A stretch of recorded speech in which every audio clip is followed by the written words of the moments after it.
Hi hello എല്ലാവർക്കും സുഖമല്ലേ? നിങ്ങൾക്ക് എല്ലാവർക്കും സുഖമായിട്ടിരിക്കുന്നത് ഞാൻ വിശ്വസിക്കുന്നു. നിങ്ങൾ എന്നോട് കുറേ ക്വസ്റ്റ്യൻസ് ചോദിക്കാറുണ്ട്. നിങ്ങൾക്കെല്ലാം കുറേ സ്കിൻ കെയർ ഡൗട്ട്സ് ഉണ്ട്. മെലാസ്മ പറ്റിയും അല്ലെങ്കിൽ കുറേ കാര്യങ്ങൾ എൻ്റെ അടുത്ത് വാട്സപ്പിൽ ചോദിക്കാറുണ്ട്. അപ്പോൾ ഞാൻ അതിന് ചിലതിനൊക്കെ ആൻസർ എനിക്ക് ടൈം ഉള്ള പോലെ തരാറുണ്ട്. അപ്പോൾ ഞാൻ ആലോചിക്കും ഈ ഒരു ക്വസ്റ്റ്യൻസ് ഒരുപാട് പേർക്കുണ്ടായിരിക്കുമല്ലോ. അപ്പോൾ അതിൻ്റെ ആൻസർ ഞാൻ പറഞ്ഞാൽ എല്ലാവർക്കും അത് ഉപകാരമാകുമല്ലോ എന്ന് വിചാരിച്ചു. അപ്പോൾ നമ്മൾ ഇന്ന് പ്ലാൻ ചെയ്തിരിക്കുന്ന ഒരു Q&A ആണ്. നിങ്ങൾ ചോദിച്ച കുറച്ച് ഡൗട്ടുകൾക്ക് ആൻസർ പറയാമെന്നാണ് ഞാൻ വിചാരിക്കുന്നത്. അപ്പോൾ നമ്മൾക്ക് ക്വസ്റ്റ്യൻസിലേക്ക് പോവാം. അപ്പോൾ നമ്മളുടെ subject anti ageing skin care, totally skin care ആയതുകൊണ്ട് തന്നെ എൻ്റെ അടുത്ത് ചോദിച്ച ഫസ്റ്റ് ഒരു ഇമ്പോർട്ടൻ്റ് ആയിട്ടുള്ള ക്വസ്റ്റ്യൻ ആണ്, എപ്പോഴാണ് ആൻറ്റി ഏജിങ് സ്കിൻ കെയർ തുടങ്ങേണ്ടതെന്ന്. ഞാൻ എപ്പോഴും വീഡിയോസിൽ പറയാറുണ്ട് ആഫ്റ്റർ 25 ആൻറ്റി ഏജിങ് ആണ് നമ്മൾക്കെന്ന്. പക്ഷേ ഒരു 20 ഇയേഴ്സിന് മുകളിൽ തന്നെ 20 ഇയേഴ്സ് ആകുമ്പോൾ തന്നെ നിങ്ങൾക്ക് നോർമലായിട്ടുള്ള സ്കിൻ കെയർ ചെയ്തുകൊണ്ടേയിരിക്കണം. ബിക്കോസ് നമ്മളുടെ ക്ലൈമറ്റ് മാറുന്നത് കൊണ്ടും അങ്ങനെ പൊല്യൂഷൻ അതൊക്കെ ഉള്ളത് കൊണ്ടും നമ്മൾ എബോവ് 20 ഇയേഴ്സിൽ തന്നെ സ്കിൻ കെയർ ചെയ്യാൻ തുടങ്ങിയാൽ നമ്മൾക്ക് കുറേ നാൾ യങ് ആയിട്ടിരിക്കാൻ പറ്റും. അതായത് ബേസിക് ആയിട്ടുള്ള skin care, cleansing, moisturising, sun care, sun protection, അതുപോലെ കുറേ കാര്യങ്ങൾ. അല്ലാതെ നിങ്ങൾ വൈറ്റനിങ് ക്രീം ഒക്കെ ഉപയോഗിച്ച് തുടങ്ങിയാൽ 20സിൽ തന്നെ ഉപയോഗിച്ച് തുടങ്ങിയാൽ നിങ്ങൾക്ക് അപ്പോൾ ഒരു റിസൾട്ട് കിട്ടും. പക്ഷേ ആഫ്റ്റർ 30 ഒരു 40 ഒക്കെ ആകുമ്പോഴേക്കും ഭയങ്കര ഇൻഫീരിയോറിറ്റി കോംപ്ലക്സും ഒക്കെ ഉണ്ടാകാൻ തുടങ്ങും. അതുപോലെ സൺ പ്രൊട്ടക്ഷൻ തന്നെ നിങ്ങൾ വിചാരിക്കുന്ന രീതിയിൽ പ്ലസിനൊന്നും പോകേണ്ട യാതൊരു കാര്യവുമില്ല. നിങ്ങൾ തന്നെ കുറേ ഒന്ന് റിസർച്ച് ചെയ്ത് നോക്കുക.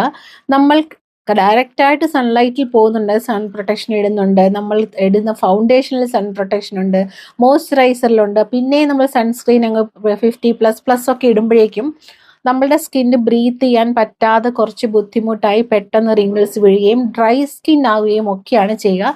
അതൊക്കെ ഒന്ന് കെയർ ചെയ്തോളൂ. അടുത്ത ക്വസ്റ്റ്യൻ്റെ അടുത്ത് ചോദിച്ചാൽ എന്തുകൊണ്ടാണ് റിങ്കിൾസ് വരുന്നത്? ഫസ്റ്റ് എനിക്ക് പറയാനുള്ളത് സൺ എക്സ്പോഷർ.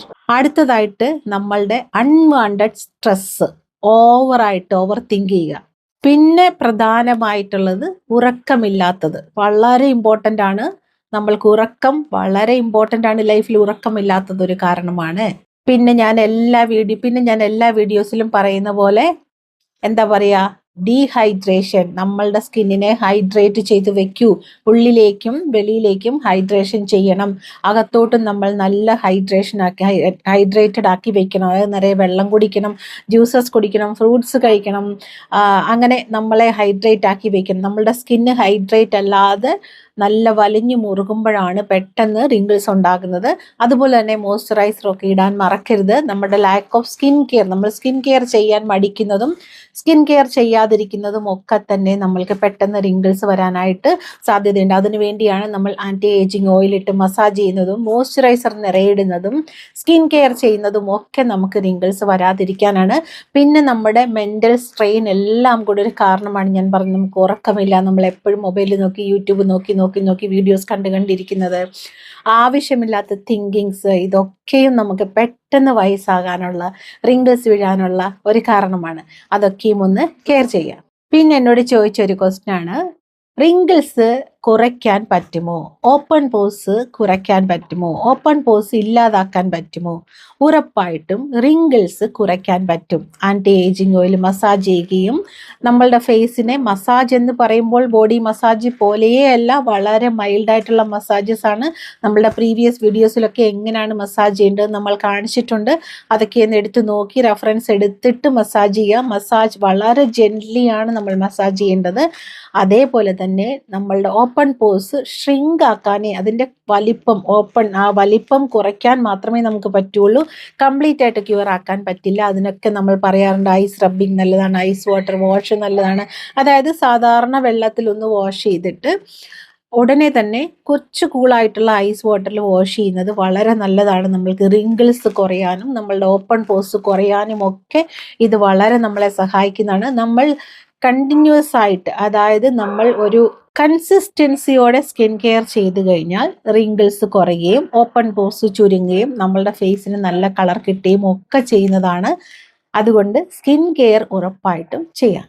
അടുത്തത് വളരെ ഇമ്പോർട്ടൻ്റ് ആയിട്ട് എൻ്റെ അടുത്ത് ഒരുപാട് പേര് ചോദിച്ചൊരു ക്വസ്റ്റ്യൻ ആണ്, നിങ്ങൾക്കുള്ളൊരു ഡൗട്ടുമാണ്.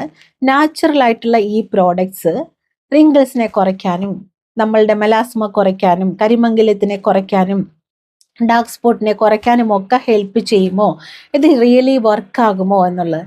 ഇത് മാത്രമേ റിയലി വർക്കാകത്തുള്ളൂ എന്നാണ് എനിക്ക് പറയാനുള്ളത്. നിങ്ങൾ കെമിക്കൽ ട്രീറ്റ്മെൻറ്റ് എടുക്കുമ്പോൾ പെട്ടെന്നൊരു റിസൾട്ട് കിട്ടുകയും വീണ്ടും ഒരു 14 ദിവസം 13 ദിവസം കഴിയുമ്പോൾ നിങ്ങൾ വീണ്ടും ആ ട്രീറ്റ്മെൻറ്റിന് പോകേണ്ടി വരികയും അങ്ങനെ കുറേശ്ശെ പോകുമ്പോഴേക്കും നിങ്ങളുടെ സ്കിന്ന് ബേബി സ്കിൻ പുറത്ത് വരികയും പീൽ ചെയ്യുക നിങ്ങൾക്ക് പിന്നെ അങ്ങോട്ട് പീൽ ചെയ്യാൻ സ്കിന്നില്ല. സ്കിന്ന് പിന്നെ വന്നുകൊണ്ടിരിക്കും കേട്ടോ, അങ്ങനെയല്ല ഞാൻ പറയുന്നത്. സോ അതുകൊണ്ട് നമ്മളുടെ ഈ ഒരു നാച്ചുറൽ ആയിട്ടുള്ള സ്കിൻ കെയർ തന്നെയാണ് സ്ലോ ആൻഡ് സ്റ്റഡി ആയിട്ട് നിങ്ങൾക്ക് റിസൾട്ട് തരിക. ഒരിക്കലും അത് മങ്ങാതെയും പോകാതെയും ഇരിക്കുന്ന റിസൾട്ടാണ്. പക്ഷെ എന്താണ് ചെയ്യേണ്ടത്? കൺസിസ്റ്റൻസിയോടെ, നിർത്താതെ, റെഗുലറായിട്ട് ഒരു ചിട്ടയോടെയുള്ള സ്കിൻ കെയർ ആണ് നമ്മളിപ്പോൾ തരുന്ന ഈ പ്രോഡക്റ്റുകൾ വെച്ച് നിങ്ങൾ ചെയ്യേണ്ടത്. അങ്ങനെ ചെയ്യുമ്പോൾ ഉറപ്പായിട്ടും നിങ്ങൾക്ക് അതിൻ്റെ പ്രയോജനം കിട്ടും. പിന്നെ നിങ്ങളുടെ സ്കിന്നിന് എന്താണ് വേണ്ടതെന്നും നിങ്ങൾക്ക് എന്താണ് അസുഖമുള്ള, ഷുഗർ ഉണ്ടോ അല്ലെങ്കിൽ നിങ്ങൾക്ക് എന്തെങ്കിലും പ്രോബ്ലം ഉണ്ടോ, ഹോർമോണൽ ഇംബാലൻസ് ഉണ്ടോ, ബ്ലഡിൽ എന്തെങ്കിലും വേറെ പ്രോബ്ലം ഉണ്ടോ എന്നൊക്കെയുള്ളത് നിങ്ങൾക്ക് മാത്രമേ അറിയുള്ളൂ. അതുകൊണ്ട് അതിൻ്റെയൊക്കെ കെയർ നിങ്ങൾ കോഷൻ നോക്കിയിട്ട് വേണം അകത്തോട്ട് കഴിക്കുന്ന സാധനങ്ങൾ കഴിക്കാനും. ഇനി നാച്ചുറൽ ആയിട്ടുള്ള ആണെങ്കിലും ആയുർവേദം ആണെങ്കിലും what ever it may be, അതൊക്കെയും നിങ്ങൾ ആലോചിച്ചിട്ട് തന്നെ ചെയ്യണം. സ്കിൻ കെയർ ചെയ്യണം, വളരെ അത്യാവശ്യമാണ്. പക്ഷേ ബുദ്ധിപൂർവ്വം ആലോചിച്ചിട്ട് വേണം നമ്മൾ നമ്മളുടെ സ്കിൻ കെയർ ചെയ്യാൻ. നമ്മൾക്ക് എന്താണ് വേണ്ടത്, അല്ലെങ്കിൽ നമ്മളുടെ സ്കിൻ എങ്ങനെയാണ്, ഡ്രൈ സ്കിന്നാണോ അല്ലെങ്കിൽ ഓയിലി സ്കിന്നാണോ, കോമ്പിനേഷൻ സ്കിന്നാണോ എന്നൊക്കെ. പിന്നെ എന്നോട് ഒരുപാട് പേര് ചോദിച്ചൊരു ക്വസ്റ്റ്യനാണ്, എങ്ങനെയാണ് നമ്മളുടെ സ്കിൻ ടൈപ്പിനെ അറിയുന്നത് എന്നുള്ളത്. അത് വളരെ ഈസിയാണ്. ഒരു ദിവസം, കഴിഞ്ഞ വീഡിയോയിൽ ഞാൻ പറഞ്ഞിരുന്നു, ഒരു ദിവസം നിങ്ങൾ സ്കിന്നിനെ ഫാസ്റ്റിങ്ങിൽ വിടുക. അതായത് ഒരു സ്കിൻ കെയർ ട്രീറ്റ്മെൻറ്റും, അതായത് മോയ്സ്ചറൈസറോ സൺസ്ക്രീനോ ഒന്നും തന്നെ ഫേസിലിടാതെ ഫേസ് നന്നായിട്ട് വാഷ് ചെയ്തിട്ട് അങ്ങനെ വിടുക. കുറേ നേരം കഴിയുമ്പോൾ നിങ്ങളുടെ സ്കിൻ മൂക്കിലൊക്കെ അല്ലെങ്കിൽ ഇവിടെ ചീക്സിലൊക്കെ ഓയിൽ വരുന്നുണ്ടെങ്കിൽ നിങ്ങളുടെ സ്കിൻ ഓയിലി സ്കിൻ ആണെന്ന് മനസ്സിലാക്കുക. നിങ്ങളുടെ സ്കിൻ ഡ്രൈ ആകുന്നുണ്ട്, വെള്ളം കുടിക്കണം തോന്നുന്നുണ്ട്, ചുണ്ടും മുഖവും ഒക്കെ വരണ്ട് വരുന്നുണ്ടെങ്കിൽ നിങ്ങളുടെ സ്കിൻ ഡ്രൈ സ്കിന്നാണ്. എന്നാൽ വലിയ കുഴപ്പമില്ല, ചെറുതായിട്ടൊക്കെ ഓയിലിയാണ്, ചെറുതായിട്ട് ഇവിടെ ഒക്കെ ഡ്രൈ ആകുന്ന അങ്ങനെയൊക്കെ ഉണ്ടെന്നുണ്ടെങ്കിൽ കോമ്പിനേഷൻ സ്കിൻ ആണെന്ന് മനസ്സിലാക്കുക. നിങ്ങൾ തന്നെ ഒബ്സർവ് ചെയ്യണം. ഒരു ദിവസം സ്റ്റാർവ് ചെയ്യുക, ഒരു ദിവസം സ്കിന്നിനെ ഫാസ്റ്റിങ്ങിൽ ഇടുക, അതുപോലെ അടുത്ത ആഴ്ചയിലും വേറൊരു ദിവസം കൂടെ ഫാസ്റ്റിങ്ങിൽ ഇടുക. എന്നിട്ട് മനസ്സിലാക്കുക സ്കിൻ എങ്ങനത്തെ ടൈപ്പാണെന്നുള്ളത്. അങ്ങനെ മാത്രമേ മനസ്സിലാവുള്ളൂ. പിന്നെ വേറൊരു കാര്യം എനിക്ക് പറയാനുള്ളത്, ബ്യൂട്ടി എന്ന് പറയുന്നത് വെളുത്തിരിക്കുന്നതിൽ മാത്രമല്ല എന്ന് മനസ്സിലാക്കുക. ഹെൽത്തി സ്കിൻ, നല്ല ഭംഗിയുള്ള രക്തപ്രസാദമുള്ള ഐശ്വര്യമുള്ള സ്കിന്നാണ് ബ്യൂട്ടിഫുൾ. ഒരിക്കലും വെളുപ്പൊരു സൗന്ദര്യത്തിൻ്റെ അടയാളമല്ല.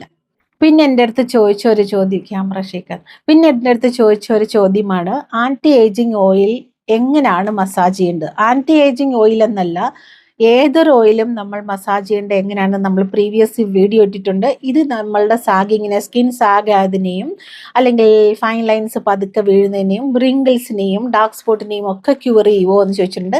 നമ്മുടെ സ്റ്റോറിലുള്ള ആൻറ്റി ഏജിങ് ഓയിൽ ആവട്ടെ, സ്കിൻ ബ്രൈറ്റനിങ് ഓയിൽ ആവട്ടെ, ഇതിനൊക്കെയും ചേർന്ന് നമ്മൾ പ്രിപ്പയർ ചെയ്തിട്ടുള്ളതാണ്. നിങ്ങൾ യൂസ് ചെയ്ത് നോക്കിയിട്ട് നിങ്ങൾക്ക് പറയാം എങ്ങനെ ഉണ്ടായിരുന്നു എന്ന്. യൂസ് ചെയ്ത് ഒരുപാട് പേരും ഇപ്പോൾ നമ്മളുടെ വീഡിയോ കാണുന്നുണ്ടായിരിക്കും. നിങ്ങൾക്ക് എങ്ങനെ ഉണ്ടായിരുന്നു എന്നുള്ളതൊന്ന് കമൻറ്റ് ചെയ്താൽ ബാക്കിയുള്ളവർക്കും കൂടെ ഒന്ന് ഹെൽപ്ഫുൾ ആയിരിക്കും. അത് നന്നായിട്ട് മസാജ് ചെയ്യുക, കിടക്കുന്നതിന് മുന്നേ മസാജ് ചെയ്തിട്ട് ഫുൾ നൈറ്റ് ഇടുവാണെങ്കിൽ അത് നല്ലത്. ഇല്ലേ നിങ്ങൾക്ക് എങ്ങനെയാണ് സൗകര്യം എന്നുള്ള ഒരു 1-2 മണിക്കൂർ കഴിഞ്ഞ് വാഷ് ചെയ്തിട്ട് നമ്മളുടെ റെജിനുവേറ്റ് എന്ന് പറഞ്ഞ ക്രീം നമുക്ക് ഇടാവുന്നതാണ്. അപ്പോൾ നമ്മൾക്ക് കുറച്ചും കൂടി ഒരു പ്രയോജനം സ്കിന്നിന് കിട്ടും. അങ്ങനെ നമ്മൾക്ക് കൺസിസ്റ്റൻസിയോടെ നമ്മുടെ സ്കിൻ കെയർ ചെയ്ത് വരുമ്പോഴാണ് നമ്മളോട് ആൾക്കാർ ചോദിക്കും നിങ്ങൾക്ക് ഇത്ര ഏജ് ആയെന്ന് പറയുന്നത് കള്ളമാണ് എന്നുള്ളത്. അതുപോലെ എൻ്റെ ഏജ് ഒരുപാട് പേര് ചോദിച്ചു. ഞാൻ പല വീഡിയോസിലും ഞാൻ പറഞ്ഞു, എല്ലാ വീഡിയോസിലും എനിക്ക് പറയാൻ പറ്റില്ല. ഞാൻ 2-3-4 വീഡിയോസിൽ പറഞ്ഞിരുന്നു. പിന്നെ എനിക്ക് ഇത്ര ഏജ് തോന്നില്ല എന്ന് ഒരുപാട് പേര് എന്നെ അപ്രീഷിയേറ്റ് ചെയ്തിരുന്നു. എനിക്ക് ഒരുപാട് താങ്ക്സ് ഫോർ ദാറ്റ്. അതുപോലെ നിങ്ങളും സ്കിൻ കെയർ ചെയ്യുക എന്നുള്ളതാണ് അതിൻ്റെ ഏറ്റവും വലിയ. ചിലപ്പോൾ പെട്ടെന്ന് എനിക്കും ഒരു ദിവസം ഏജായി റിങ്കിൾസ് ഒക്കെ വന്ന് അങ്ങനെയും ആകാം, നമുക്കറിയില്ലല്ലോ എങ്ങനെയാണ് പോകുന്നതെന്ന്. പക്ഷേ ഞാൻ എനിക്ക് ചെയ്യേണ്ട എല്ലാ കെയറുകളും ചെയ്ത് തന്നെയാണ് പോകുന്നത്. നിങ്ങളും അതുപോലെ തന്നെ കെയർ ചെയ്യൂ. നല്ല ഫേസ് പാക്ക് 2-3 ദിവസം ആഴ്ചയിലിടൂ, അല്ലെങ്കിൽ ഫേസ് ബ്രൈറ്റനിങ് പാക്ക് ഇടൂ. നമ്മളുടെ സ്റ്റോറിൽ അവൈലബിൾ ആണ്. ആൻറ്റി റിങ്കിൾസ് ഓയിൽ ആഴ്ചയിൽ 1 ദിവസമോ 2 ദിവസം 3 ദിവസമോ തേക്കൂ. ബാക്കിയുള്ള ദിവസങ്ങളിൽ സ്കിൻ ബ്രൈറ്റനിങ് ഓയിൽ മസാജ് ചെയ്യൂ. ചെയ്യൂ. കുങ്കുമാതി തൈലമുണ്ട്, അതും നമ്മളുടെ സ്റ്റോറിൽ അവൈലബിൾ ആണ്. ഫേസ് നന്നായിട്ട് ബ്രൈറ്റ് ആകാൻ വളരെ നല്ലതാണ്. ലിപ്സ് ഒക്കെയും കെയർ ചെയ്യണം. നമ്മൾ ലിപ്സിൽ ലിപ് ബാം ഇട്ട് മസാജ് ചെയ്യുമ്പോൾ ലിപ്പിന് മാത്രമല്ല പ്രയോജനം കിട്ടുന്നത്, നമ്മുടെ ചുറ്റിനുമുള്ള ലിപ്പിന് ചുറ്റിനും ഉള്ള റിങ്കിൾസിനെ ഒക്കെ കുറയ്ക്കാനും അതൊക്കെ സഹായിക്കുന്നതാണ്. നമ്മൾ ഫേസ് യോഗയുടെ വീഡിയോ ഇട്ടിരുന്നു, അതൊക്കെ നിങ്ങൾ ചെയ്തു നോക്കൂ. ഇങ്ങനെയൊക്കെ ചെയ്യുമ്പോൾ നമ്മൾക്ക് നമ്മളോട് തന്നെ റെസ്പെക്റ്റ് തോന്നുകയും ജീവിതത്തിന് ഒരു അർത്ഥം തോന്നുകയും ഭയങ്കര ഒരു എനർജി കിട്ടും, ഒരു ഉത്സാഹം തോന്നും ജീവിക്കാനായിട്ട്. എന്തൊക്കെയോ ചെയ്യണം എന്നുവെച്ചാൽ നമ്മൾ ഇത്ര ദൂരം നടന്നു വന്നിട്ടാണ് നമ്മളിവിടെ ഇരിക്കുന്നത്, നമുക്ക് ഇത്ര ഏജ് ഉണ്ടോ എന്നുള്ളത് നമ്മൾ ആലോചിക്കത്തേയില്ല. ഞാൻ ശരിക്കും എൻ്റെ ഏജിനെ കുറിച്ച് നിങ്ങളോട് സംസാരിക്കുമ്പോഴാണ് ആലോചിക്കുക, അല്ലാത്തപ്പം ഞാൻ അതിനെക്കുറിച്ച് ചിന്തിക്കാറേ ഇല്ല. ഞാൻ ഒന്നൊരു വ്യക്തി ഈ ലോകത്ത് ജീവിക്കുന്നു, എന്തൊക്കെയോ ചെയ്യുന്നു, എന്തൊക്കെയോ കാര്യങ്ങൾ ആൾക്കാർക്ക് പറഞ്ഞു കൊടുക്കുന്നു, ഞാൻ സംസാരിക്കുന്നു, അങ്ങനെ പൊയ്ക്കൊണ്ടേയിരിക്കുന്നു. ഇങ്ങനെയൊക്കെ ഞാൻ ആലോചിക്കുന്നുള്ളൂ. ബാക്കിയുള്ള കാര്യങ്ങളൊന്നും ആലോചിക്കാറില്ല. എന്നെക്കൊണ്ട് എന്ത് ചെയ്യാൻ പറ്റും മറ്റുള്ളവർക്ക് ഒരു ഹാപ്പി ആക്കാൻ എന്ന് ഞാൻ എപ്പോഴും ചിന്തിക്കാറുണ്ട്. ബിക്കോസ് അത് എനിക്ക് ഹാപ്പിനെസ് തരാറുണ്ട്. അവിടെയാണ് അതിൻ്റെ കാര്യം. നമ്മളുടെ ഹാപ്പിനെസ് ഏതാണെന്ന് കണ്ടെത്തി അതിനനുസരിച്ച് ജീവിക്കുക എന്നുള്ളതിലാണ് നമ്മളുടെ സക്സസ്. പിന്നെ എൻ്റെ അടുത്ത് ചോദിച്ച ഒരു ചോദ്യമാണ്, how I tighten loose skin naturally. എൻ്റെ ലൂസായിട്ടുള്ള സ്കിന്നിനെ എങ്ങനെയാണ് ടൈറ്റ് ചെയ്യേണ്ടത്? ഞാനിപ്പോൾ മുന്നേ പറഞ്ഞ ആൻസർ തന്നെയാണ് അതിന് പറയാനുള്ളത്. നല്ല ആൻറ്റി ഏജിങ് ഓയിൽ വെച്ച് നന്നായിട്ട് മസാജ് ചെയ്യുക, പ്രഷർ കൊടുക്കാതെ, ഒട്ടും പ്രഷർ കൊടുക്കരുത്. വളരെ മൈൽഡായിട്ട് മസാജ് ചെയ്യുക. നിങ്ങൾ പ്രഷർ ഒരു സൈഡിൽ ഒരുപാട് കൊടുത്ത് ഇപ്പുറത്തെ സൈഡിൽ പ്രഷർ കുറയുമ്പോൾ ഒരു സൈഡ് തൂങ്ങിയും ഒരു സൈഡ് തൂങ്ങാതെയും ഒക്കെ ഇരിക്കും. സോ നിങ്ങൾ മസാജ് ചെയ്യുമ്പോൾ അതൊക്കെ ശ്രദ്ധിക്കണം. ഹൈഡ്രേറ്റ് ചെയ്ത് വെക്കുക, നല്ല ജ്യൂസ് കുടിക്കുക, കോക്കനട്ട് വാട്ടർ കുടിക്കുക, അല്ലെങ്കിൽ വെള്ളം കുടിക്കുക. വെള്ളം മാത്രം തന്നെ മതിയാവും. പിന്നെ ജ്യൂസ് കുടിച്ചാൽ, എന്തുകൊണ്ടാണ് ജ്യൂസ് എന്ന് പറയുന്നതെന്ന് വെച്ചാൽ, നമ്മൾക്ക് ഒരു ഏജ് ആയി കഴിയുമ്പോൾ ഡയറക്റ്റായിട്ട് നമ്മൾ കഴിക്കുന്ന ഫ്രൂട്ട്സോ വെജിറ്റബിൾസോ നമ്മളുടെ ശരീരത്തിലേക്ക് ആ ഒരു വിറ്റമിൻസും മിനറൽസും ഡയറക്റ്റ് ആയിട്ട് എത്തണമെന്നില്ല. ബിക്കോസ് ഡൈജഷൻ പവർ കുറവായിരിക്കും, ഹോർമോണൽ പ്രോബ്ലംസ് ഒക്കെ ഉണ്ടാകും. ഓരോരുത്തരുടെയും ഡൈജഷൻ പവർ പലതായിരിക്കും. അപ്പോൾ നിങ്ങൾ ജ്യൂസ് ആയിട്ട് കുടിക്കുമ്പോൾ കുറച്ചും കൂടെ പെട്ടെന്ന് നമ്മുടെ ശരീരം അതിനെ അബ്സോർവ് ചെയ്തെടുത്തിട്ട് നമ്മൾക്ക് അതിൻ്റെ പ്രകാശം ഫേസിലോട്ട് തരികയും നമ്മൾക്ക് കുറച്ച് ഹെൽത്തി ഒരു ബോഡി തരികയും ഒക്കെ ചെയ്യും. അതുകൊണ്ടാണ് ജ്യൂസ് കുടിക്കൂ എന്ന് പറയുന്നത്. ജ്യൂസ് മാത്രം കുടിക്കൂ എന്നല്ല, അതേ സമയത്ത് നിങ്ങൾ ഫ്രൂട്ട്സ് കഴിക്കണം. ഞാനൊരു വീഡിയോയിൽ പറഞ്ഞു എന്തൊക്കെ ഫ്രൂട്ട്സ് കഴിക്കണം. കിട്ടുന്ന സിട്രിക് ഫ്രൂട്ട്സ് എല്ലാം തന്നെ കഴിക്കുക. പുളിപ്പുള്ള എല്ലാ ഫ്രൂട്ട്സും വളരെ നല്ലതാണ്. എന്ന് മാത്രമല്ല, നിങ്ങൾക്ക് ഏത്തപ്പഴം കഴിക്കാം, I mean in A limited version അങ്ങനെ കഴിക്കാം. അങ്ങനെ കുറേശ്ശെ ആവശ്യമില്ലാത്ത ജങ്ക് ഫുഡ്സ്, അതായത് ഷുഗർ, കാർബോഹൈഡ്രേറ്റ്സ് ഒക്കെ കുറച്ചിട്ട് ഇങ്ങനത്തെ കാര്യങ്ങൾ കുറച്ച് കൂടുതൽ കഴിക്കുമ്പോൾ നമ്മൾക്ക് പ്രത്യേകിച്ചൊരു ഉന്മേഷം കിട്ടും. ഓക്കെ, നമ്മുടെ ഗട്ട് ഹെൽത്ത് ഇമ്പ്രൂവ് ആവും. എന്ന് വെച്ചാൽ നമുക്ക് മലബന്ധം ഒന്നുമില്ലാതെ, കോൺസ്റ്റിപ്പേഷൻ ഇല്ലാതെ ഇരിക്കുന്നതും നമ്മളുടെ ആരോഗ്യത്തിൻ്റെ ഒരു ലക്ഷണമാണെന്ന് മനസ്സിലാക്കണം. അതൊക്കെയാണ് നമ്മൾ ഗട്ട് ഹെൽത്ത് എന്ന് പറയുന്നത്. അവിടെയാണ് നമ്മുടെ വാദം, പിത്തം, കഫം എല്ലാം ബാലൻസ് ചെയ്ത് കൊണ്ടുപോകാൻ പറ്റുന്നത്. നമ്മുടെ ശരീരത്തിൽ കഫം കൂടാൻ പാടില്ല, പിത്തം കൂടാൻ പാടില്ല, വാദം കൂടാൻ പാടില്ല. ഇതിനൊക്കെ നമ്മൾ ചെയ്യേണ്ടത് നമ്മുടെ ഡയറ്റിൽ ശ്രദ്ധിക്കുക എന്നുള്ളതാണ്. ചെറുതായിട്ടൊന്ന് നടക്കാൻ പോകണം. ഇങ്ങനെയൊക്കെ ചെയ്ത് കഴിയുമ്പോൾ നിങ്ങളുടെ റിങ്കിൾസ് ഓടിപ്പോകും. പിന്നെ എൻ്റെ അടുത്ത് ചോദിച്ച കുറേ ചോദ്യങ്ങളിൽ ഒരു സബ്ജക്റ്റാണ് pigmentation, hyperpigmentation, melasma. Age ആകുമ്പോൾ മെലാസ്മ കൂടുവോ? ഏജ് ആകുമ്പോൾ മെലാസ്മ കൂടുന്നതിൻ്റെ കാരണം നമ്മളുടെ ഹോർമോണിന്റെ ഇൻബാലൻസ് ആണ്. പിന്നുള്ള എന്താണെന്ന് വെച്ചാൽ നമ്മുടെ ശരീരത്തിന്റെ ഹീലിംഗ് ബാലൻസ് കുറച്ച് കുറയും. അതായത് നമ്മൾക്ക് എന്ത് അസുഖം വന്നാലും ഒന്ന് ഹീലാകാൻ കുറച്ച് ടൈം പിടിക്കും. കാരണം നമ്മൾ ഹെൽത്ത് കുറച്ചാണ് കോൺസെൻട്രേറ്റ് ചെയ്യുന്നത്, കെയർ ചെയ്യുന്നത്. പിന്നെ പ്രൊട്ടക്ഷൻ വളരെ ഇതായിട്ട് ചെയ്യേണ്ട ഒരു കാര്യമാണ്. ഡയറക്റ്റായിട്ട് സൺലൈറ്റ് അടിക്കുമ്പോൾ നിങ്ങൾക്ക് പിഗ്മെന്റേഷൻ കൂടും. വളരെ പ്രധാനമായിട്ട് മനസ്സിലാക്കേണ്ട ഒരു കാര്യം, ഹൈപ്പർ പിഗ്മെന്റേഷൻ, മെലാസ്മ എന്ന് പറയുന്നത് സ്കിന്നിൻ്റെ പുറത്തുണ്ടാകുന്ന ഒരു അസുഖമല്ല. മനസ്സിലാവുന്നുണ്ടോ? നമ്മളുടെ ഗട്ട് ഹെൽത്ത് മോശമായാലും നമുക്ക് ഹൈപ്പർ പിഗ്മെന്റേഷൻ ഉണ്ടാവും. മൂക്കിൻ്റെ ഇവിടെയും സൈഡിൻ്റെ ഇവിടെയും ഒക്കെ. അതിനൊക്കെ പലതര പേരുകളാണ്. മൂക്കിൻ്റെ അവിടെ ഉണ്ടാകുന്ന ഹൈപ്പർ പിഗ്മെന്റേഷൻ ഒരു പേരാണ്, ഇവിടെ ഉണ്ടാകുന്നതിന് വേറൊരു പേരാണ്. അപ്പോൾ നമ്മളുടെ ഗട്ട് ഹെൽത്ത് നന്നായിട്ട്, വയറ് നന്നായിട്ട് വെക്കുക, വയറിൻ്റെ ദഹനം നന്നായിട്ട് കൊണ്ടുപോകുന്ന രീതിയിലുള്ള ഫുഡ് കഴിക്കുക. ഹൈപ്പർ പിഗ്മെന്റേഷൻ എന്ന് പറയുന്ന അകത്തുണ്ടാകുന്ന ഒരു പ്രവർത്തനത്തിൻ്റെ ഇതുമൂലം നമ്മളുടെ ഫേസിലോട്ട് മെലാനിൻ കൂടുതൽ കൊണ്ട് ഡെപ്പോസിറ്റ് ചെയ്യുന്നത് കൊണ്ട് ആ മെലാനിൻ കൂടുതൽ ഡെപ്പോസിറ്റ് ചെയ്യുന്ന ഭാഗം നമ്മൾക്ക് കൂടുതൽ ബ്ലാക്ക് ആയിട്ട് കാണുന്നു. കുറച്ചുകൂടെ സിമ്പിളായിട്ട് പറഞ്ഞാൽ, നമ്മളുടെ ശരീരത്തിൽ മെലാനിൻ കുറവുള്ള ആൾക്കാർ വെളുത്തിരിക്കുകയും കുറച്ച് മെലാനിൻ കൂടുതലുള്ള ആൾക്കാർ കറുത്തിരിക്കുകയും ചെയ്യും. അപ്പോൾ ഒരു പർട്ടിക്കുലർ പ്ലേസിൽ മുഖത്തോട്ട് കൊണ്ട് മെലാനിൻ കൂടുതൽ ഡെപ്പോസിറ്റ് ചെയ്യുമ്പോൾ അവിടം കറുത്തു വരുന്നതാണ് ഈ മെലാസ്മ എന്ന് പറയുന്നത്. മനസ്സിലായോ? സിമ്പിളായിട്ട് അങ്ങനെയാണ് പറയുക, പറഞ്ഞ് മനസ്സിലാക്കാൻ പറ്റുക. അപ്പോൾ ഈ പുറത്തുണ്ടാകുന്ന ഈ ബ്ലാക്ക് കളറിനെ നമ്മൾ ഫേസ് പാക്കിലൂടെയും ഫേസ് ഓയിലിലൂടെയും മറ്റ് പല അത് ഹൈപ്പർ പിഗ്മെൻറ്റേഷൻ ഓയിൽ, അങ്ങനത്തെ ഫേസ് പാക്കുകൾ, ക്രീമൊക്കെ ഉണ്ട്, അത് ഇട്ടിട്ട് ആ കറുപ്പിനെ നമ്മൾ കുറച്ച് കൊണ്ടേ ഇരിക്കണം. മനസ്സിലായോ? അല്ലാതെ നമ്മൾ ഒരു പർട്ടിക്കുലർ പോയിന്റിൽ ഇതിനെ മൊത്തമായിട്ട് തീർത്തിട്ട് അല്ലെ മൊത്തമായിട്ട് ക്യൂർ ചെയ്തിട്ട് നമ്മൾക്ക് ഇപ്പം ട്രീറ്റ്മെൻറ്റ് നിർത്താം, ഫേസ് പാക്ക് നിർത്താം, ക്രീം നിർത്താം, ഓയിൽ, അങ്ങനെ പറ്റിയേയില്ല. അല്ലെങ്കിൽ നമ്മളുടെ ശരീരത്തിനുള്ളിലുള്ള മെലാനിൻ്റെ പ്രൊഡക്ഷൻ പ്രവർത്തനം കുറച്ച് കുറഞ്ഞു കൊണ്ടുവരണം. അതിന് കുറേ മെഡിസിൻസ് ഒക്കെ ഉണ്ട്. നിങ്ങൾ അതും കൂടെ ട്രൈ ചെയ്യുവാണെന്നുണ്ടെങ്കിൽ രണ്ടും കൂടെ ആകുമ്പോൾ കുറച്ചും കൂടെ റിസൾട്ട് കിട്ടും. പിന്നെ നിങ്ങളിപ്പോൾ കെമിക്കൽ പീലിംഗ് ചെയ്യുവാണെന്നുണ്ടെങ്കിൽ പിന്നെയും അത് നമ്മളുടെ സ്കിന്നിനെ വേസ്റ്റ് ആക്കത്തുള്ളൂ. പെട്ടെന്നൊരു റിസൾട്ട് നിങ്ങൾക്ക് കിട്ടും, ഉറപ്പാണ്. നിങ്ങൾക്കൊരു 14 ഡേയ്സ് അല്ലെങ്കിൽ ഒരു 20 ഡേയ്സ് ഒക്കെ നിങ്ങൾക്ക് അതിൻ്റെ ഒരു യൂസ് കിട്ടും. അത് കഴിയുമ്പോഴേക്കും വീണ്ടും അതിൻ്റെ ഡബിളായിട്ട് ഉണ്ടാവും. പിന്നെ ബാക്കിയുള്ള ഭാഗങ്ങളൊക്കെയും ഇത് വരാൻ തുടങ്ങും. അങ്ങനെ ചെയ്യാതെ കുറച്ച് നാച്ചുറൽ ആയിട്ടുള്ള കാര്യങ്ങൾ ചെയ്യുകയും അകത്തോട്ട് ഹൈഡ്രേറ്റ് ചെയ്യുകയും, വളരെ ഇമ്പോർട്ടൻ്റ് ആണ് മെലാസ്മയ്ക്ക് ഹൈഡ്രേഷൻ. നല്ല ജ്യൂസ് കുടിക്കുകയും ഒക്കെ ചെയ്യുന്നത് വളരെ ഇമ്പോർട്ടൻ്റ് ആണ്. ഷുഗറൊക്കെ അവോയ്ഡ് ചെയ്യുക. അങ്ങനെ ശ്രദ്ധിച്ചു കഴിഞ്ഞാൽ മെലാസ്മ എന്ന് പറയുന്ന സാധനത്തിൻ്റെ വീര്യം നമ്മൾക്ക് കുറച്ച് കൊണ്ടുപോകാം എന്നല്ലാതെ ഇത് കംപ്ലീറ്റ് ക്യൂർ ആകത്തില്ല. ചിലർക്ക് ഒരു പീരീഡ് ഓഫ് ടൈമിൽ ഇത് കുറഞ്ഞ് അങ്ങനെ എന്താ പറയുക, ഇതില്ലാതെ ആകുന്നവരൊക്കെ ഉണ്ട്. പക്ഷെ അതിൻ്റെ കാരണം അവരുടെ ഉള്ളിൽ ആ ഒരു പ്രവർത്തനം സ്റ്റോപ്പായി വരുന്നത് കൊണ്ടാണ്. അടുത്ത ക്വസ്റ്റ്യൻ ചോദിച്ചത്, നമ്മളുടെ സ്റ്റോറിലുള്ള പ്രോഡക്ട്സുകൾ ഉപയോഗിക്കുമ്പോൾ, ഇപ്പോൾ സ്കിൻ ബ്രൈറ്റനിങ് പാക്ക് ആവട്ടെ, ഫേസ് പിഗ്മെൻറ്റേഷനുള്ള ഫേസ് പാക്ക് ആവട്ടെ, നലങ്ക് മാവാകട്ടെ, അല്ലെങ്കിൽ എന്തെങ്കിലും നമ്മളുടെ റെജിനുവേറ്റ് ക്രീം ആവട്ടെ, നമ്മളുടെ സ്കിൻ ബ്രൈറ്റനിങ് ഓയിൽ ആവട്ടെ, അങ്ങനെ സ്കിൻ കെയറിനുള്ള എല്ലാ പ്രോഡക്റ്റുകളും ഉപയോഗിക്കുമ്പോൾ എല്ലാവരും ചോദിക്കും, എത്ര നാളിൽ റിസൾട്ട് കിട്ടും, എത്ര നാൾ ഉപയോഗിക്കണം? നിങ്ങൾക്ക് റിസൾട്ട് വിസിബിൾ ആയിട്ട് കാണാൻ തുടങ്ങുന്നത് ഏകദേശം ഒരു 14-15 ദിവസത്തിനുള്ളിലായിരിക്കും. അതിന് മുന്നേ റിസൾട്ട് കിട്ടിയവരും ഉണ്ടെന്ന് എനിക്ക് മെസ്സേജ് ചെയ്യാറുണ്ട്. പക്ഷേ ഓൺ ദ ഹോൾ എല്ലാം കൂടെ നമ്മളൊരു ആവറേജ് പറയുമ്പോൾ ഇങ്ങനെയാണ് പറയാൻ പറ്റുക. പിന്നെ ഓരോരുത്തരുടെ പേഴ്സൺ ടു പേഴ്സൺ അതും ഡിഫർ ആവും. കാരണം എത്രത്തോളം നിങ്ങൾ ഹെൽത്തി ആണോ അത്രത്തോളം പെട്ടെന്ന് നിങ്ങൾക്ക് റിസൾട്ട് കിട്ടും. നിങ്ങളുടെ വൈറ്റമിൻസിൻ്റെ അളവ് ശരീരത്തിൽ എത്രയുണ്ട്, ബ്ലഡിൻ്റെ കൗണ്ട് എത്രയുണ്ട്, അല്ലെ നിങ്ങളുടെ ഡയറ്റ് എത്ര ഹെൽത്തിയാണ് അല്ല ബ്യൂട്ടിഫുൾ ആണ്, അതിനനുസരിച്ചൊക്കെയും ഇതിൻ്റെ റിസൾട്ട് മാറും.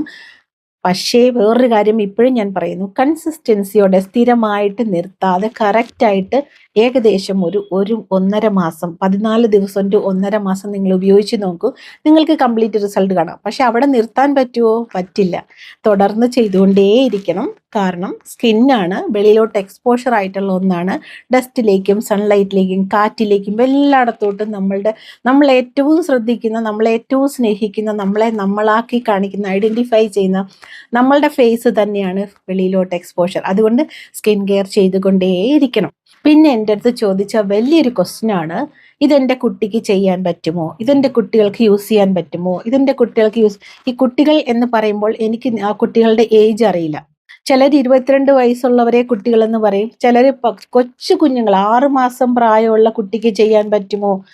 ഞാൻ ഒന്ന് റിക്വസ്റ്റ് ചെയ്തോട്ടെ എല്ലാവരോടും, ഈ കൊച്ചു പിള്ളേരുടെ തലയ്ക്കകത്ത് നീ കറുത്തതാണ് നീ വെളുത്തതാണ് എന്നുള്ളത് കൊണ്ട് ഇടാതിരിക്കുക പ്ലീസ്. കറുത്തതിലും വെളുത്തതിലും ഒന്നുമല്ല സൗന്ദര്യം ഇരിക്കുന്നത് നമ്മളുടെ ചിരിയിലും, നമ്മളുടെ കണ്ണിലും, നമ്മളുടെ പുരികത്തിലും, നമ്മളുടെ മൂക്കിലും, നമ്മളുടെ സംസാരത്തിലും, നമ്മളുടെ ബിഹേവിയറിലും ഒക്കെ സൗന്ദര്യമാണ് അല്ലേ? ഒരു നല്ല നിങ്ങൾ സൗന്ദര്യം എന്ന് സങ്കല്പിക്കുന്ന ഒരാൾ റൂഡായിട്ട് പെരുമാറിയാൽ, റൗഡിമാരി പെരുമാറിയാൽ നിങ്ങൾക്ക് ഇഷ്ടപ്പെടുമോ? അങ്ങനൊന്നുമല്ല. ഈ കറുത്തതായാലും സൗന്ദര്യമുള്ളവരും വെളുത്തതായാലും സൗന്ദര്യമുള്ളവരും ഒക്കെയുണ്ട്. ഈ ബ്ലാക്ക് വൈറ്റ് എന്നുള്ള സാധനം ദയവ് ചെയ്ത് നിങ്ങൾ, ഇപ്പം ഞാനൊരാൾ പറഞ്ഞാൽ നിർത്തിയിരുമോ എന്ന് ചോദിക്കും. അങ്ങനെയല്ല, ഇത് ഇപ്പോൾ ഒരാൾ കണ്ടുകൊണ്ടിരിക്കുകയാണെങ്കിൽ ഓരോരുത്തരും ചിന്തിക്കൂ, നിങ്ങൾ ആസ് എ പേരൻറ്റ് ഒരിക്കലും നിങ്ങൾ കുട്ടികളുടെ അടുത്തത് പറയാനേ പാടില്ല. എത്രയോ ഇരുനിറമുള്ളവർ, എത്രയോ ബ്ലാക്ക് ആയിട്ടുള്ളവർ, എത്രയോ പേര് സൗന്ദര്യമുള്ള ഒരുപാട് പേരുണ്ട്. എനിക്കൊരിക്കലും ഫെയർ ആയിട്ടുള്ള മെന്നിനെ ഇഷ്ടമല്ല. എനിക്ക് കുറച്ച് ഡസ്കി സ്കിന്നുള്ള ആൾക്കാരെയാണ് ഇഷ്ടം. അത് ഓരോരുത്തരുടെ കണ്ണിലെ കാഴ്ചപ്പാടാണ്, മനസ്സിലായോ? അപ്പൊ ഞങ്ങളുടെയൊക്കെ നാട്ടിലെ വലിയ സൂപ്പർ ഹീറോ രജനികാന്താണ്. ഞങ്ങളുടെ കണ്ണിൽ ഏറ്റവും സുന്ദരൻ രജനികാന്താണ്. പിന്നെ ഞങ്ങൾ ഏറ്റവും ഇഷ്ടപ്പെടുന്ന വിജയ് വെളുപ്പല്ലല്ലോ. അങ്ങനെ ധനുഷ് വെളുപ്പല്ലല്ലോ. എനിക്കറിയാവുന്ന ഹീറോസിനെയാണ് ഞാൻ പറയുന്നത്. അല്ലാതെ ഹീറോയിൻസ് എത്രയോ പേരുണ്ട്. നന്ദിത ബോസ് ഉണ്ട്, നമ്മൾക്ക് നമ്മളുടെ നവ്യ നായരുണ്ട്, ഒരുപാട് പേരുണ്ട്. അവരാരും ഫെയർ ഒന്നും അല്ല, പക്ഷെ അവരൊക്കെ സുന്ദരികളല്ലേ. നമ്മൾ വിചാരിക്കുന്നതല്ല സൗന്ദര്യത്തിന്. പിന്നെ ഈ 6 മാസമുള്ള കുട്ടിയും 1 വയസ്സും 2 വയസ്സൊക്കെയുള്ള കുട്ടികളും അവര് വളർന്നു വരുമ്പോൾ ആ രൂപമൊക്കെ മാറും അല്ലേ. അവർ പുറത്തു പോയി കളിക്കുന്ന സമയത്ത് സൺ ടാൻ അടിച്ച് അവര് ആ ഒരു എല്ലാ നേച്ചറിനോട് എക്സ്പോഷർ ആയതുകൊണ്ട് അവരുടെ കളർ കുറച്ച് കുറവായിരിക്കും. ഒരു +2 ഒക്കെ കഴിയുമ്പോൾ അവർ അകത്തിരുന്ന് പഠിക്കാൻ തുടങ്ങുമ്പോൾ ഓട്ടോമാറ്റിക്കായിട്ട് അവരുടെ കളർ മാറും. അവരുടെ സ്കിൻ കെയർ ചെയ്യാൻ നമുക്ക് അവകാശമില്ല സത്യം പറഞ്ഞാൽ. അവരെന്ന് പറയുന്നത് അവരുടെ ലൈഫാണത്. നമ്മളുടെ കുട്ടികളാണ്, അവരെ നമ്മൾ നോക്കണം എന്നുള്ളത് നമ്മളുടെ കടമയാണ്. അല്ലാതെ നമ്മൾക്ക് ഒരു അവകാശവും അവരുടെ പുറത്തില്ല. ഇങ്ങനെ നിന്റെ സ്കിൻ ഇങ്ങനെ ആയിരിക്കണം, നിന്റെ ഇത് ഇങ്ങനെ ആയിരിക്കണം, നമ്മൾ അങ്ങനെ ചെയ്യാനേ പാടില്ല. പിന്നെ കുട്ടികൾക്ക് ചെയ്യാൻ പറ്റുമോ എന്ന് ചോദിച്ചാൽ, നമ്മളുടെ സ്റ്റോറിലുള്ള ഒരു പ്രോഡക്റ്റിലും ഒരു കെമിക്കലും നമ്മൾ ചേർത്തിട്ടില്ല. അതുപോലെ പൗഡറുകളൊക്കെ ആണെങ്കിലും നാച്ചുറൽ ആയിട്ടുള്ള സാധനങ്ങൾ മാത്രമേ അതിനകത്തുള്ളൂ, വേറെ ഒന്നും തന്നെ ഇല്ല. അപ്പോൾ കുട്ടികൾ ഉപയോഗിക്കുന്നതുകൊണ്ട് കുഴപ്പമില്ല. പക്ഷെ ഞാൻ റെക്കമെൻഡ് ചെയ്യില്ല 13 വയസ്സുള്ള ഒരു കുട്ടിക്കും സ്കിൻ കെയർ. അതിൻ്റെ ആവശ്യമില്ല. കാരണം 13 വയസ്സ് കഴിഞ്ഞാണ് ഒരു കുട്ടിയുടെ ശരീരത്തിൽ മേ ബി 12 വയസ്സ് കഴിഞ്ഞ് അല്ലെ 10 വയസ്സ് കഴിഞ്ഞാണ് ഹോർമോണിൻ്റെ പ്രവർത്തനം ആരംഭിക്കുന്നത്. അപ്പോൾ മാത്രമേ അവരുടെ സ്കിന്നിന് വ്യത്യാസം ഉണ്ടാകുകയുള്ളൂ. അവർക്ക് ഈ പറയുന്നതൊക്കെ ഉണ്ടാകത്തുള്ളൂ. പിന്നെ എന്തിനാണ് സ്കിൻ കെയർ ചെയ്യുന്നത്? നമ്മൾക്ക് സിമ്പിളായിട്ട് ചെയ്യാൻ പറ്റുന്ന പയറുപൊടി, കടലമാവ്, അങ്ങനത്തെ സാധനങ്ങളൊക്കെ അത് നമ്മളൊരു പായ്ക്ക് ഉണ്ടാക്കിയിട്ടുണ്ട് കുട്ടികൾക്ക് വേണ്ടി. നിങ്ങളുടെ നിരന്തരമായ റിക്വസ്റ്റ് കാരണം മാത്രം സിമ്പിൾ ആൻഡ് ഹമ്പിൾ ആയിട്ട് ഉണ്ടാക്കിയിരിക്കുന്ന ഒരു സാധനമാണത്. അത് നിങ്ങൾക്ക് വേണമെങ്കിൽ വാങ്ങിക്കാം. അതിനകത്ത് ഈ പറയുന്ന ഒന്നും തന്നെയില്ല, വെറും സിമ്പിൾ ആയിട്ടുള്ള ഒരു പാക്കാണ്. ഒരുപാട് പേര് ചോദിച്ചത് കൊണ്ട് മാത്രമാണ്, അല്ലെങ്കിൽ എനിക്കതിന് ഒട്ടും താല്പര്യമില്ലാത്തൊരു കാര്യമാണ്. പിന്നെ എൻ്റെ അടുത്ത് ചോദിച്ച ഒരു ചോദ്യമാണ്, what is the biggest anti ageing mistake a woman make എന്നുള്ളത്. അതായത് അത് ഡൽഹിയിലുള്ള ഒരാൾ ചോദിച്ചാണ്, ഒരു വുമൺ ആൻറ്റി ഏജിങ്ങിൽ സ്കിൻ കെയറിൽ ചെയ്യുന്ന ഏറ്റവും വലിയ മിസ്റ്റേക്ക് എന്താണ്? മോയ്സ്ചറൈസർ ഇടാത്തത് തന്നെയാണ്. സ്കിൻ കെയർ ചെയ്യാത്തതാണ്. ഒരു പ്രോപ്പർ സ്കിൻ കെയർ എന്താണെന്ന് അറിഞ്ഞു വെക്കാത്തതാണ്. ലെഥാർജിക് ആയിട്ട് ഇരിക്കുന്നതാണ്, അല്ലെ, കെയർലെസ് ആയിട്ടിരിക്കുന്നതാണ്, ഹെൽത്തിനെ നോക്കാത്തതാണ്, നല്ല നല്ല ഫുഡ്, അതായത് മിനറൽസും വിറ്റമിൻസും ഒക്കെയുള്ള ഫുഡ് കഴിക്കാത്ത, ഇതൊക്കെ തന്നെയാണ്. ഹൈഡ്രേറ്റ് ചെയ്ത് വെക്കുക, ഉള്ളിലേക്കും പുറത്തേക്കും നല്ലതായിട്ട് മോയ്സ്ചറൈസർ ഇടുക, നല്ലതായിട്ട് ഓയിൽ അപ്ലൈ ചെയ്യുക, ആൻറ്റി ഏജിങ് ഓയിൽ അപ്ലൈ ചെയ്യുക. പിന്നെ ഫേസ് പാക്ക് ആഴ്ചയിൽ സമയമില്ലെന്നുണ്ടെങ്കിൽ 2 ദിവസമെങ്കിലും ഇടുക. സ്കിൻ കെയർ ചെയ്യൂ, നല്ല നല്ല നല്ല ക്രീംസ്, നൈറ്റ് റെജിനുവേറ്റ് പോലുള്ള സ്കിൻ കെയർ ചെയ്യൂ, അത് ഇടൂ. അല്ലാതെ നിങ്ങൾക്ക് പറ്റുന്നില്ലെന്നുണ്ടെങ്കിൽ, ഹൈപ്പർ പിഗ്മെന്റേഷൻ ഉണ്ടെന്നുണ്ടെങ്കിൽ റെഡ് സാൻഡൽവുഡ് ക്രീം ഉണ്ട്, അത് ഉപയോഗിക്കൂ. നിങ്ങൾക്കതൊക്കെ മാറ്റി മാറ്റി ഉപയോഗിക്കാവുന്നതാണ്. റെഡ് സാൻഡൽവുഡ് ക്രീം ഉപയോഗിച്ചാൽ ഈ ക്രീം ഉപയോഗിക്കാൻ പറ്റില്ലേന്ന് ചോദിക്കും. അങ്ങനെയല്ല, ഇതിനകത്തെല്ലാം നാച്ചുറൽ ആയിട്ടുള്ള ഇൻഗ്രീഡിയൻസ് മാത്രമായതുകൊണ്ട് നിങ്ങൾ മിക്സ് ചെയ്ത് ഒരു ക്രീം വേറൊരു ക്രീമിൽ മിക്സ് ചെയ്യുന്നതല്ല, ഓൾട്ടർനേറ്റീവ് ഡേയ്സിൽ മാറ്റി ഉപയോഗിക്കുന്നതുകൊണ്ട് യാതൊരു പ്രശ്നവും ഇല്ല. നമ്മളുടെ ഇതിനകത്തുള്ള ഒന്നിലും തന്നെ ഒരു കെമിക്കൽസും ഇല്ല. കംപ്ലീറ്റ് ഹോം മെയ്ഡ് ആയിട്ടുള്ള, ഓർഗാനിക് എന്ന് പറഞ്ഞാൽ കൂടെ എനിക്കറിയില്ല അത് എത്രത്തോളം ശരിയാവുന്ന, അത്രയ്ക്കും പ്യുവർ ആയിട്ടുള്ള ഒരു സാധനമാണ് നമ്മൾ തരുന്നത്. അതുകൊണ്ടാണ് വിഭൂതി എന്ന് പേരിട്ടിരിക്കുന്നത്. വിഭൂതി എത്ര പ്യുവർ ആണോ അത് എത്രമാത്രം റേഡിയൻ ഗ്ലോ, അതിൻ്റെ അർത്ഥം റേഡിയൻ ഗ്ലോ എന്നാണ് കേട്ടോ. അത് തരുന്നുണ്ടോ അതുപോലെ നിങ്ങൾക്ക് റേഡിയൻ ഗ്ലോ കിട്ടുന്ന കുറേ പ്രോഡക്ട്സുകളാണ് നമ്മുടെ സ്റ്റോറിലുള്ളത്. നിങ്ങൾക്ക് സംശയമുണ്ടെങ്കിൽ വീണ്ടും ഇനി വാട്സപ്പിൽ ചോദിക്കാം. കുറേ ചോദ്യങ്ങൾക്ക് ഞാൻ പറഞ്ഞു, ഇനി അതിങ്ങ് നീണ്ടുപോയി ഞാൻ സംസാരിച്ചു പോയാൽ. നേരിട്ട് കണ്ട ഒരു ദിവസം സംസാരിക്കണം എല്ലാവരെയും എന്നാണ് എനിക്ക് ആഗ്രഹം. ഞാൻ പറഞ്ഞ പോലെ ഒരു ദിവസം നമുക്ക് മീറ്റ് ചെയ്യാം. എപ്പോഴാണ് എന്നാണ് എന്നൊക്കെ, എപ്പോഴാണെന്നുള്ളത് ഞാൻ പറഞ്ഞു. എനിക്ക് 1 lakh സബ്സ്ക്രൈബറിനൊക്കെ മേളിൽ പോയാലേ ഞാൻ അതിനുള്ളതിന് ഒരു പ്രിപ്പറേഷൻ നടത്തുകയുള്ളൂ. സോ എല്ലാവരും സബ്സ്ക്രൈബ് ചെയ്യാതെയാണ് വീഡിയോ ആരെങ്കിലും കാണുന്നുണ്ടെന്നുണ്ടെങ്കിൽ ഒന്ന് സബ്സ്ക്രൈബ് ചെയ്ത് എന്നെ ഒന്ന് സപ്പോർട്ട് ചെയ്യണം, നമ്മളുടെ ഫാമിലിയിൽ ജോയിൻ ചെയ്യണം. എന്ന് പറഞ്ഞ പോലെ ഞാൻ ഇതൊരു ഫാമിലി ആയിട്ടാണ് കാണുന്നത്. ഒരിക്കലും ഞാൻ ഇതിനെ ഒരു യൂട്യൂബ് ചാനലിൻ്റെ സബ്സ്ക്രൈബേഴ്സ് ആയിട്ടോ അല്ലെ എൻ്റെ കസ്റ്റമേഴ്സ് ആയിട്ടോ ഒന്നും തന്നെ കാണാറില്ലാത്തത് കൊണ്ടാണ് ഞാൻ എല്ലാ കമൻറ്റിനും റിപ്ലൈ തരുന്നതും നിങ്ങളുടെ എല്ലാ ക്വസ്റ്റ്യൻസിനും വാട്സപ്പിൽ എനിക്ക് സമയമുള്ളപ്പോൾ മറുപടി തരുന്നതും ഒക്കെ തന്നെ നിങ്ങൾ എൻ്റെ ഫാമിലി മെമ്പർ ആണ് എന്നുള്ളത് കൊണ്ടാണ്. പിന്നെ ഞാൻ എപ്പോഴും പറയുന്ന പോലെ ഞാൻ ഒരിക്കലും നെഗറ്റിവിറ്റി അക്സെപ്റ്റ് ചെയ്യുകയില്ല, പോസിറ്റീവ് മാത്രമേ എടുക്കുകയുള്ളൂ. എന്തെങ്കിലും നെഗറ്റീവ് ഉണ്ടെന്നുണ്ടെങ്കിൽ അത് കട്ട് ചെയ്ത് കളയാൻ മാത്രമാണ് എൻ്റെ ഞാൻ പഠിച്ചിട്ടുള്ളത് ഞാൻ അങ്ങനെ മാത്രമേ ചെയ്യുകയുള്ളൂ. അപ്പോൾ നിങ്ങൾക്ക് കുറേ ഡൗട്ടുകൾ ഇതൊക്കെ കേൾക്കുമ്പോൾ വീണ്ടും ഉണ്ടാകുമെന്ന് എനിക്കറിയാം. നിങ്ങളുടെ ഡൗട്ടുകൾ കമൻറ്റ് ചെയ്യൂ, ഞാൻ റിപ്ലൈ തരുന്നതായിരിക്കും. ഡീറ്റെയിൽ ആയിട്ട് തന്നെ റിപ്ലൈ ചെയ്യും. Skin care related, hair care related doubt ചോദിച്ചു കഴിഞ്ഞാൽ ഉറപ്പായിട്ടും ഞാൻ റിപ്ലൈ തന്നിരിക്കും. ഡീറ്റെയിൽ ആയിട്ട് എനിക്കറിയാവുന്ന റിപ്ലൈ ഞാൻ തരും. നിങ്ങൾക്കറിയാവുന്ന റിപ്ലൈ നിങ്ങൾക്കും ടൈപ്പ് ചെയ്യാവുന്നതാണ്. അപ്പോൾ നിങ്ങളുടെ മെസ്സേജസ് ഒക്കെ എനിക്ക് ഒരുപാട് സന്തോഷം തരുന്ന കാര്യങ്ങളാണ്. നിങ്ങളെല്ലാവരും സുഖമായിട്ടിരിക്കുന്നു എന്ന് വിശ്വസിക്കുന്നു. മറ്റൊരു വീഡിയോയിൽ നല്ലൊരു കണ്ടന്റുമായി കാണുന്നിടം വരെ ടേക്ക് കെയർ.